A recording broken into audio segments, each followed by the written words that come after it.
So you can't retire just yet, and you're pretty annoyed about that. Oh, you're okay today, but yesterday you were a little short with people. The day before you even cried a little for no reason. Oh, we know there was a reason. So today we're going to talk about 5 things we can do to prepare for retirement emotionally.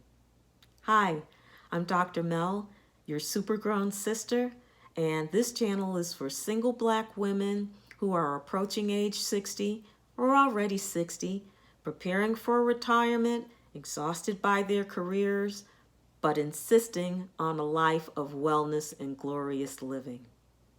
Let's begin with a research shout out to Inger Burnett Ziegler. She has a book titled Nobody Knows the Trouble I've Seen. Her research on this topic is one in which she challenges the cultural expectation of the strong Black woman. We've heard this all of our lives. Basically, she explains how trying to live up to that standard results in health challenges for us, from hypertension, diabetes, to anxiety and depression.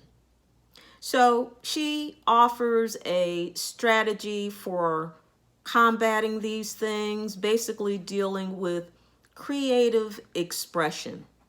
And so I'm going to expand on that using her premise of creative expression to address these things.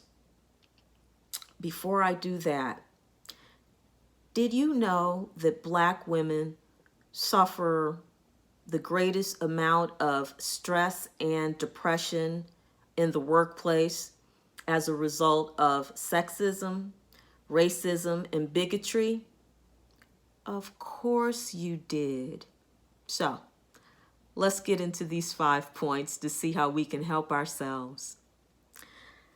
Number 1, get yourself a preparing for retirement journal. Research shows that writing things down helps us to check in on ourselves. You can doodle, kind of, again, releasing that creative expression. Doesn't have to be neat. It can be in bullets.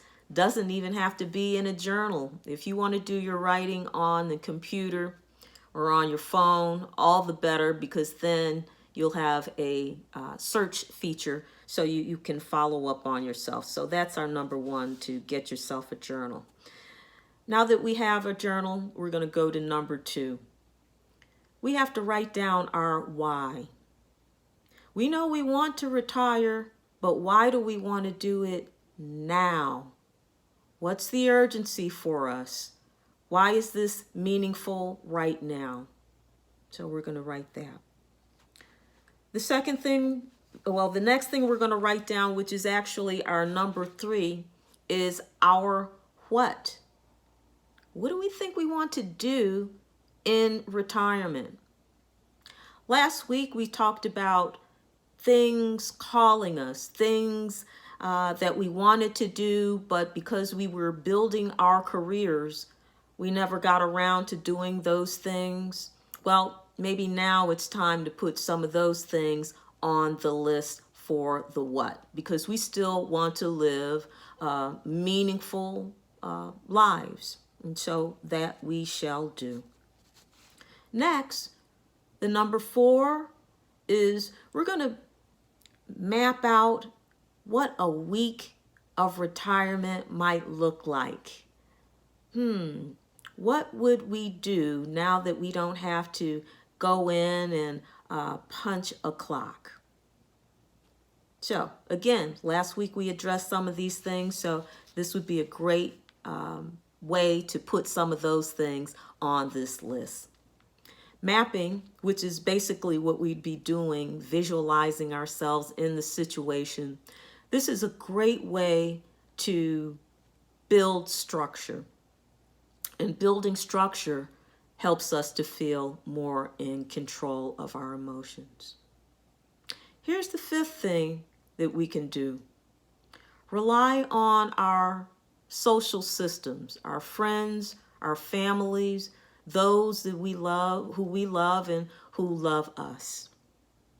I have a friend who has worked me into her retirement routine. And this was something we discussed. We actually made an agreement. I am her Sunday 7 a.m. call. Each week, I call, we work out a few of the world's problems, and then she goes on to chat with others with whom she's made an agreement to have a conversation. So she structures her life in this way, and it helps her to combat depression and helps her to build her routine. Well, that's it. That's my 5. What did I miss? I'm sure you have things that can be added to this list. Tell me about it in the comments. If you like this topic and want to hear other things, please like, share, subscribe, and hit that notifications bell. Next week, we're going to be talking about building the courage to retire. But before I sign off, I want to give one more shout out. This one is to Sister Stephanie Perry. I'm a student of hers. She has a channel for Vicarious, and she is the creator of House Sitter School. She has a wonderful video that addresses when people seem to have a problem with your self-care. Your self-care.